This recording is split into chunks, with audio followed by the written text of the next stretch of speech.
Hello Ride-On people, and if you're a Manchester United fan like I am, congratulations on us getting through to the Europa final, although Ajax will probably stuff us, so anyway, that's enough of football, or soccer as we say this side of the States.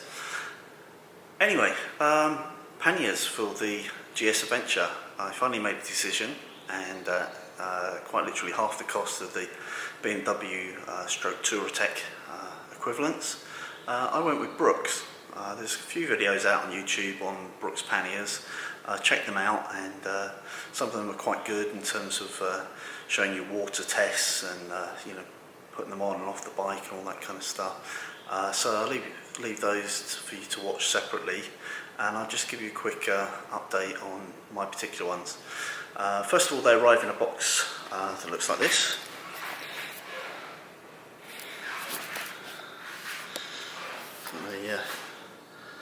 They're kind of made in China by the look of it.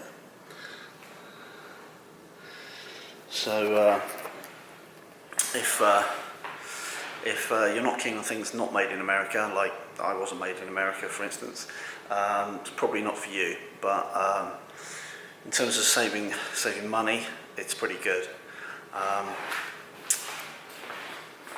They come bubble wrapped as standard, or rather the boxes come in bubble wraps, and they've got these protective corners for the boxes, so I think even if the boxes were thrown around a fair bit, there'd be plenty of protection there for the basic panniers.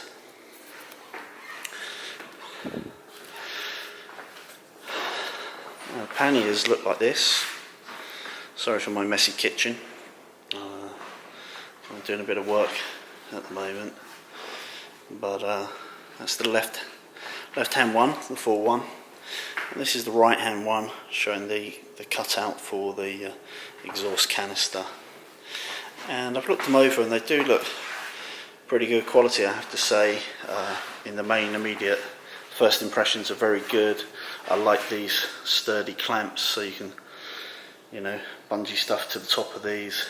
All of this looks very thick metal. It's pretty substantial stuff, and the locks are very sturdy. And both panniers came with a couple of decent reflective stickers, and also the keys. And I also got the inner bags for both of these with them as well. And I think all told, I think it was about $6.99 in dollars, plus the tax and the delivery, so probably $7.50, something like that, which is pretty much on a par with half what you pay for the BMW equivalents. I have noticed one instant quality control issue though, and it is just this little clamp here. I don't know if you can see with the lid, there's the inner bags, the clamping mechanisms and the retaining wire. But when this folds back here, it's only on this one pannier and this one lock. This is not sitting perfectly. So on this side, you'll see there's a little lever underneath there. You push that inwards, lift that up, and then this lifts off.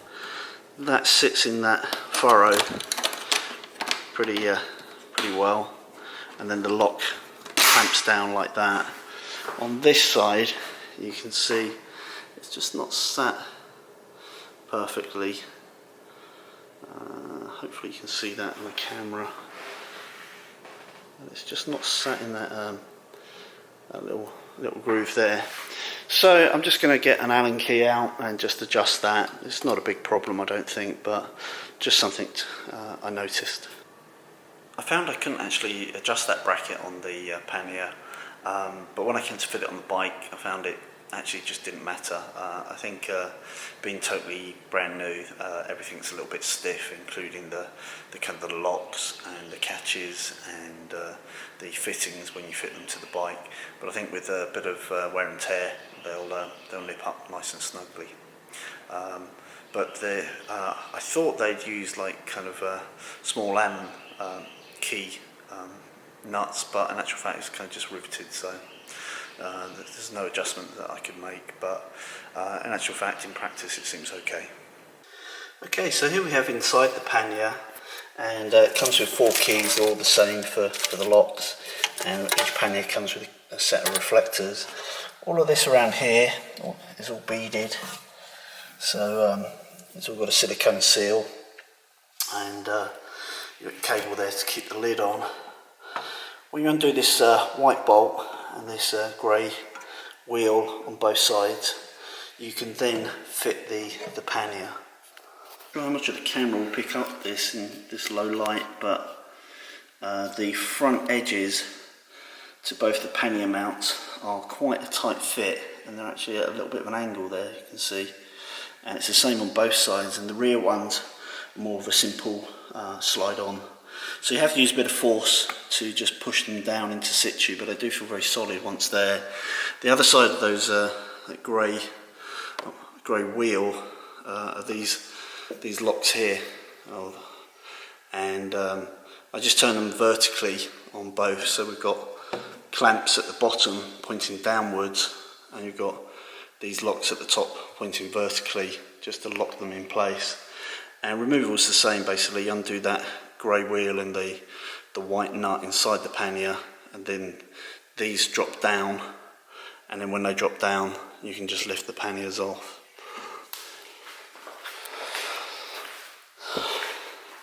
Overall, I think they look pretty good. They're certainly quite wide, certainly maybe exactly the same width as the handlebars, if not maybe an inch or two further at the rear most. So if you're in California, or you're in England, or parts of Europe where you can filter, where you can lane split, you need to be a little bit careful about that. Here in the south of the North America, lane splitting is illegal, of course, so it really doesn't make much difference how wide the bike is. But I think they look pretty good. I'm certainly going to carry a fair bit of luggage, and I've got a trip away next month, so they'll come in particularly useful for that, but also just kind of general days out and about. It's nice to be able to carry, change a jacket and gloves, and maybe a spare top, and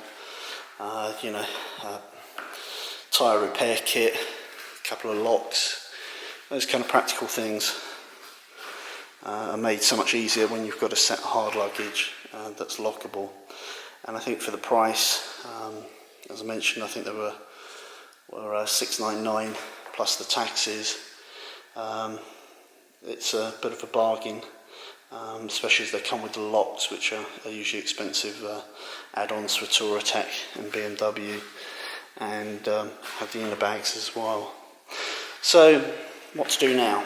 Well, a bit of customization, I think. So I ordered a Pannier sticker kit from those good people at Amazon. I'll put a link in the description of where I got the stickers from, and also the Brooks Panniers. And essentially this kit was made for the BMW Panniers, but it fits the Brooks ones just as well, it seems.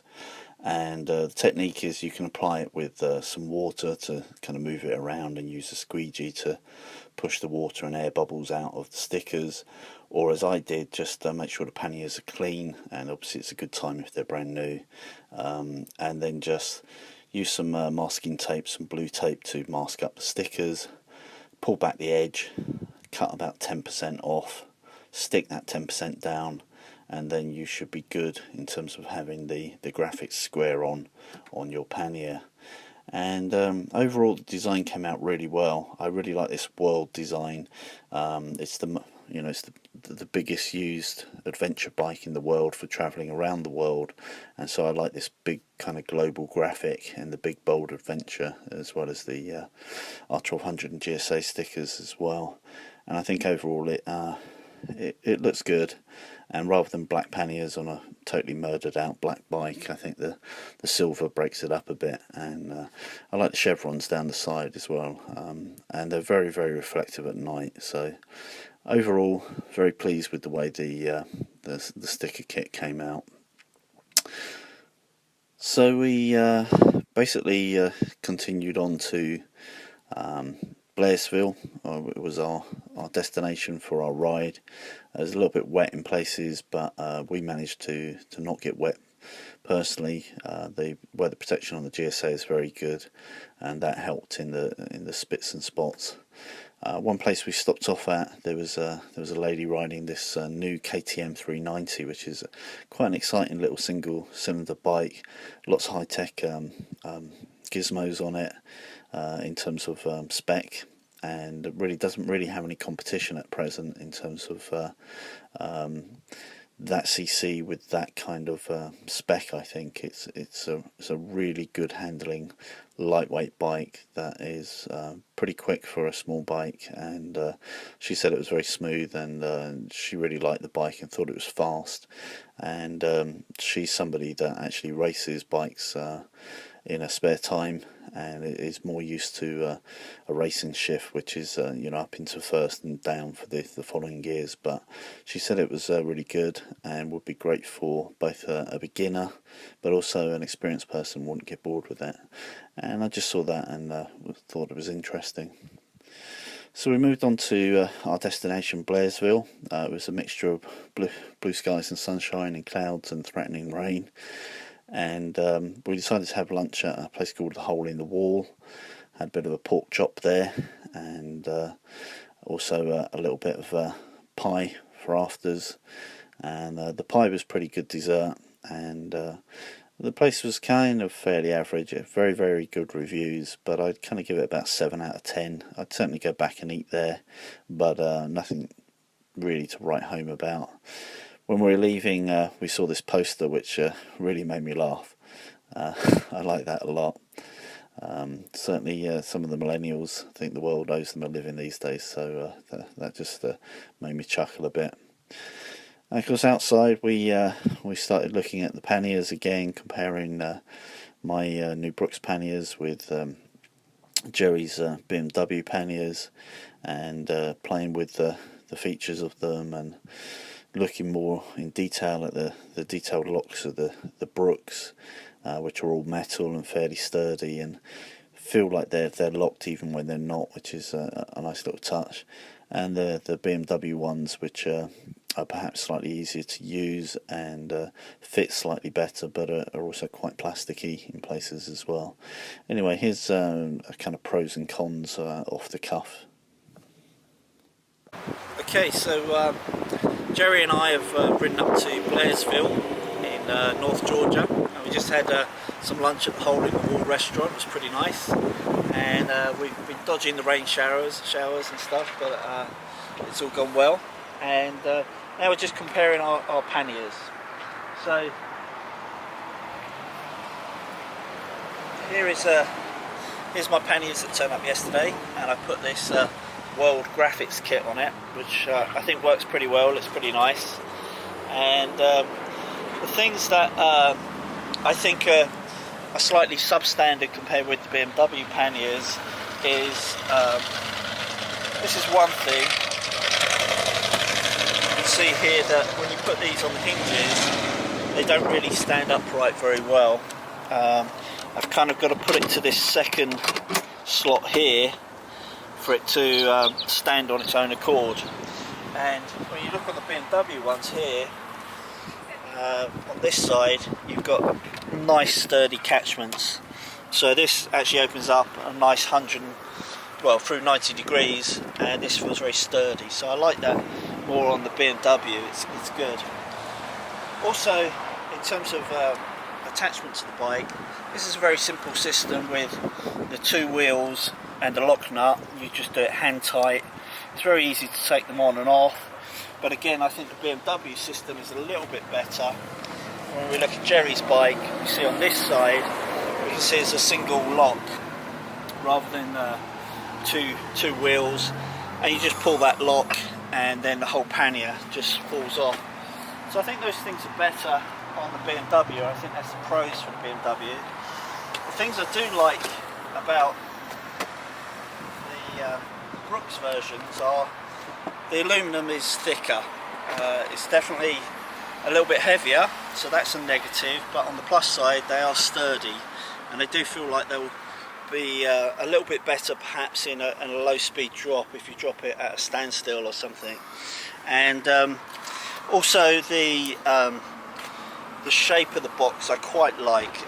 They're a little bit taller and thinner than the BMW boxes. That's handy if you're filtering in countries where it's legal to filter, or if you live in California where it's legal to filter. But on the flip side, the BMW being that little bit wider is perhaps nicer when you've got to put stuff in the pannier or get them out. So it kind of swings and roundabouts there a little bit.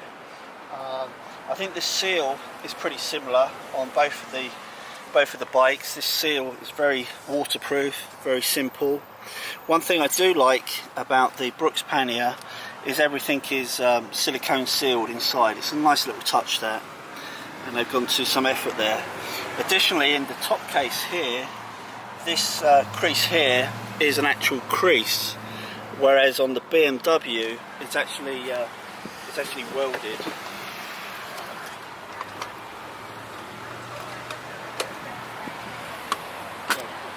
In terms of the locks, they're pretty much a muchness. It's a single key item on both machines.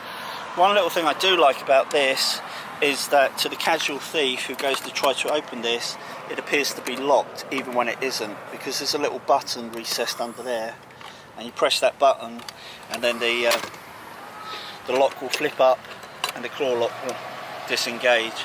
I think that's a nice little touch. So if you're in an area where it's low crime rate like we are, you don't really need to lock your panniers, and you don't need to mess about with keys, etc. And I think that's pretty much the differences, the pros and cons. The only thing I would say is that in terms of value, the Brooks are very good value for money. So the Brooks Panniers work out at $5.99 plus tax, and that includes the 4 locks that come with it and the reflectors, whereas the BMWs are probably twice that.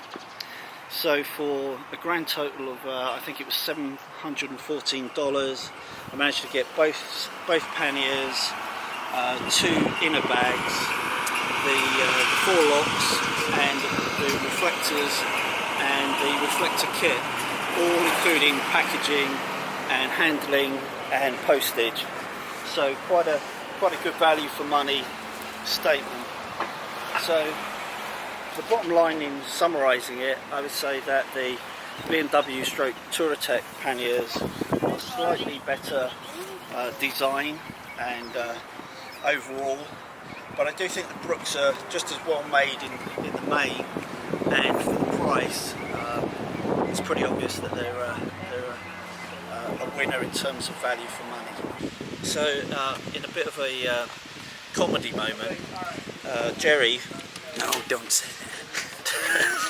the cameraman, sorry, very easily worked out that with just opening one of these rather than both locks, it does in actual fact stand up perfectly and is pretty sturdy. So we'll forgive it that black mark, because it's obviously okay, and that works both ways as well. So we can do it with that one, or if I undo the front one, I can fold it back that way as well. Alright. So yeah, another beautiful day in Georgia. I think it's about 88 degrees today, and we're going to be up in the 90s already, several weeks ahead of summer, at some point during this week at least. And yesterday was unusually a little bit overcast, and there was some thunderstorms up and down Georgia, and we managed to just avoid that, thankfully, with a little bit of Google's help and looking at the weather radars on our iPhones. So anyway, the long and short is we did well over 200 miles yesterday, some of it well in excess of 90 miles an hour on the closed road circuit we were lucky enough to have available to us. And the panniers were rock solid, didn't have any issues, didn't have any problems whatsoever. And Jerry has had his BMW Panniers for some time now, and they're made by Touratech, and I think on balance we both felt exactly the same about the Panniers, in terms of if they cost exactly the same amount, we'd probably go for the BMW ones. They're probably that sort of 5% better, for want of better expression. It's just a preference thing, but both of us would probably go for those. However, once you bring in the price into the equation, $599 for a pair of Panniers, including locks and everything you need basically just to get them out of the box and bolt them straight on. Value for money wise, you've got to have deep pockets to buy the BMW ones over the Brooks, in both of our personal opinions. But vive la difference. I think the soft panniers that are available from BMW are a good option. I believe Krieger, who I rate very highly, are bringing out soft panniers for adventure bikes. There's a multitude of other people like Wolfman and various other companies that offer alternate solutions both in soft and hard luggage, but the most popular is undoubtedly BMW and Touratech. I think if you buy the Touratech ones directly, you need a different pannier frame setup to the ones that are supplied with BMW, so just double check that if you intend to buy panniers directly from Touratech for your GSA and you happen to have the frames supplied by BMW as standard. But overall, it's a big thumbs up for Brooks, and I'll let you know how they bear up over time. Thanks for watching. I hope this has helped some of you at least decide whether better value for money is actually good value for money. Take care, ride often, ride safely, ride on.